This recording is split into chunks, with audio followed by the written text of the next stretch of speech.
Panama canal সেটিও Donald Trump নিতে চান। গ্রিনল্যান্ড তিনি সেটিও নিতে চান।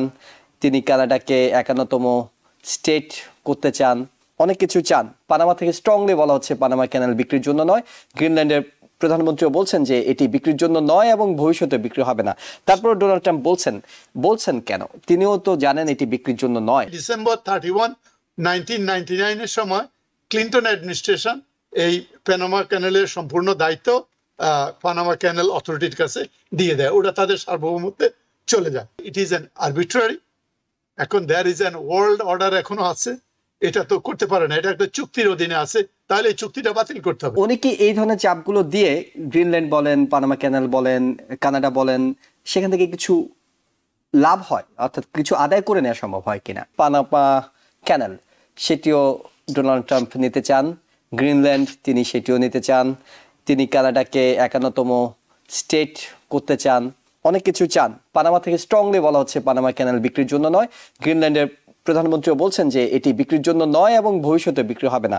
তারপর ডোনাল্ড ট্রাম্প বলছেন কেন? তিনিও তো জানেন এটি বিক্রির জন্য নয়। তাহলে তিনি কেন বলছেন যে এগুলো নিয়ে নেব আমরা কিংবা নিতে পারবো?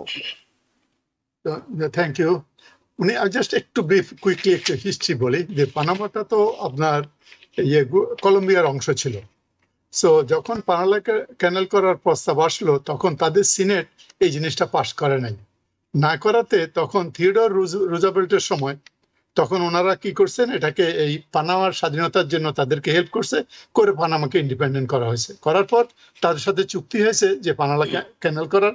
1904 সন থেকে 1913 সনের মধ্যে পানামা ক্যানালটা করা হয় এবং যেটা 1917 সনে তারা পানামা ক্যানালটাকে ওপেন করে এবং সেটাতে আমেরিকার খরচ হয়েছে $375 মিলিয়ন এট দ্যাট টাইম। সুতরাং এটা ইনিশিয়াল ইনভেস্টমেন্টটা হলো আমেরিকার। সুতরাং আমেরিকার একটা বিরাট একটা স্টেক ওখানে ছিল। 3 নম্বর হলো এর জন্য আমেরিকা একটা ট্রিটি সাইন করেছে যে আমেরিকার এক্সক্লুসিভ অধিকার থাকবে ওখানে, শুধু পানামা ক্যানাল জোন না, এন্টার জোন বলতে পুরো পানামার উপরে। এই জিনিসটা পরবর্তীতে এ নিয়ে অনেক সংগ্রাম হয়েছে। প্রায় আপনার 1960 সনে রায়ট হয়েছে, এগুলা প্যানামিয়ানদের সাথে ইউএসএ রায়ট হয়েছে। তারপরে 1967 সনে তারা নতুন করে এটা নেগোসিয়েট করা শুরু করছে, কিন্তু নেগোসিয়েট করে এগ্রিমেন্ট আসছিল, কিন্তু তখন কুর জন্য মিলিটারি কু হয়ে গেছে, তখন সরকার পরিবর্তনের জন্য এটা হয়নি।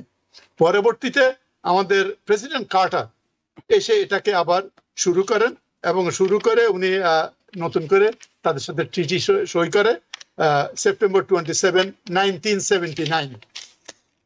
এই ট্রিটিতে অনুযায়ী একটা হলো যে আপনার সার্টেন টাইমের পরে এটা কাছে চলে যাবে, পানামার কাছে।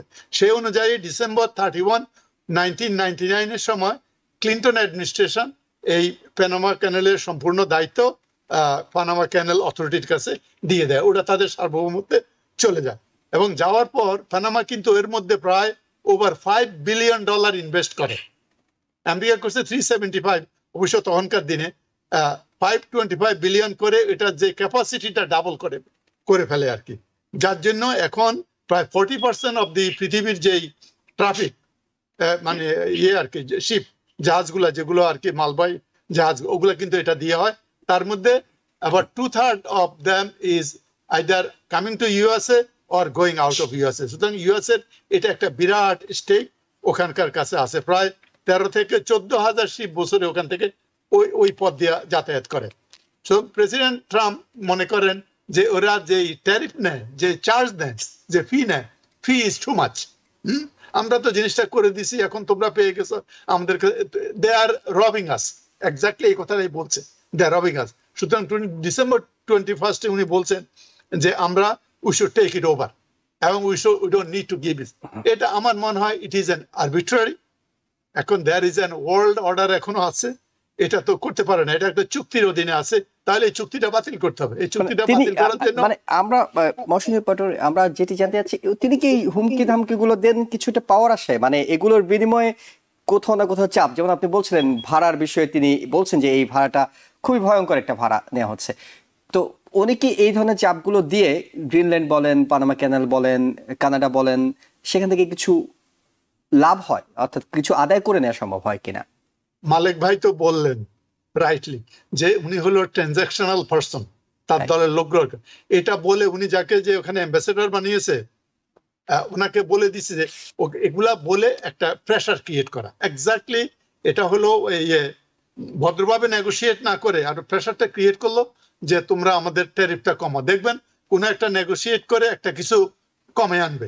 বিশেষ করে পানামা তো চীনের তাইওয়ানকে তারা আলাদা দেশ হিসেবে বলছে, চীনের অংশ হিসেবে বলছে। তো সেই জায়গা থেকে হয়তো এই স্ট্যান্ডটাও তো সরিয়ে আনার একটা বিষয় থাকতে পারে। এটা হতে পারে, তবে আমার মনে হয় এটা আর কানাডার কাছ থেকে একটা বেটার বিজনেস রিলেশনশিপ পাওয়ার জন্য এটা টাউন্টিং করা আর কি। এটা যদিও আনফরচুনেট, একটা স্বাধীন দেশ কানাডা আমেরিকার সবচাইতে ক্লোজের বন্ধু, আই থিঙ্ক ব্রিটেনের পরে, এবং আমেরিকার চেয়ে আয়তনে বড় সেই কানাডাকে বলা হচ্ছে যে আমেরিকা একটা স্টেট হয়ে যাচ্ছে। আমাদের fresh water is one of the largest fresh water resource in the world. আমাদের এখান থেকে তেলও আনি আমরা, অনেক কিছু তেল অ্যান্ড উড টিম্বার আর কি, ভালো রিলেশন। এবং এদেরকে এভাবে টাউন্টিং করাটা আমার মনে হয় it was not very wise decision that I can tell you. এটা you are right that pressure create করে যদি কিছু আদায় করা যায় সেই জন্যই করেছে। এবং ইন্ডিয়ানদের বা চাইনিজদের জন্য একই জিনিস। ফলাফল কি হবে আমরা জানি না, ফলাফল খারাপ হতে পারে, কারণ আপনি যদি ভালো হতে পারে, কারণ আপনি তো ডোনাল্ড ট্রাম্প যেটা বলছিলেন সুপ্রিমেসি, ওয়ার্ল্ডের মধ্যে যে আমেরিকান সুপ্রিমেসি সেটি তিনি দেখাতে চান, যে আমি যে আসলে সবচেয়ে বড়, আমি যে সবচেয়ে ক্ষমতাধর, দেখো আমি তোমার ব্যাপারে যে কোনো সিদ্ধান্ত নিতে পারি, এরকম একটা বার্তাও তো দেওয়া হতে পারে। এটা দিতে হতে পারে, কিন্তু আপনি দেখেন আরেকটা জিনিস দেখেন, এই যে ব্রিক্স এর কথা দেখেন, হয় কি আপনাকে যদি আমি এত ফুস করে ওয়ালের সাথে লাগিয়ে দেই, তাহলে what you will do, you have no other option other than jumping on me, right? The same thing, এইসব কথাবার্তা বলে আমেরিকান ইমেজটা যদি আপনি নষ্ট করেন, অন্যকে যদি ভয় দেন, তারা সবগুলো ওই ব্রিক্স এর দিকে যাবে। Almost half of the world population, almost 40 to 42% of world GDP, right? Almost more than half of the world energy, right? Apnar tel, gas, apnar all this kind of the agriculture, almost more than half of the agricultural product, corn, maize, what? এই সব কিছু কিন্তু bricks এর দেশগুলোতে। সুতরাং এগুলো করে আপনার ইভেনচুয়ালি আমার মনে হয় আমরা ফ্রিকশন ক্রিয়েট করতেছি। কথা আছে, আমাকে ধমক দিয়ে বলতে পারেন আমি উইক হইলে, রাইট? আমি যদি রাশা হই, আপনি যদি চায়না হই, আপনার তো অত ধমক দিয়ে কাজে লাগবে না, কারণ আমি তো আপনার চেয়ে কম না ইকোনমিক্যালি বা আপনার মিলিটারি পাওয়ার দিয়ে আস্তে আস্তে। সুতরাং এটা একটা লিমিট আছে। আর পানামা বেচারা হলো ছোট দেশ, তার তেমন একটা কিছু পাওয়ার নাই। আইসল্যান্ড ডেনমার্কের অংশ, তার এমনটা কিছু নাই। কানাডা হলো শান্তিপ্রিয় দেশ। সুতরাং উইকের উপরে যে প্রেসার ক্রিয়েট করাটা, এটা একটা আনফেয়ার জিনিস। অর্থাৎ সবাইকে শত্রু বানিয়ে ফেলা হয়তো কূটনীতিতে খুব বেশি ভালো কোনো পলিসি নয়। অনেকে মনে করেন যে সবাইকে গণহারে শত্রু না বানানো উচিত। শত্রু চীন, শত্রু রাশিয়া, সেগুলো সিলেক্ট করা আছে, শত্রু ইরান, তাদেরকে নিয়ে অনেকে হয়তো ভাবেন যে খেলা উচিত। যাই হোক, এটা আসলে সামনের দিনগুলোতে পরিষ্কার হওয়া যাবে যে তিনি আসলে কি চাইছেন। নিউ ইয়র্ক থেকে সম্প্রচারিত TVN 24 টেলিভিশন, বিশ্বজুড়ে বাঙালির কণ্ঠস্বর।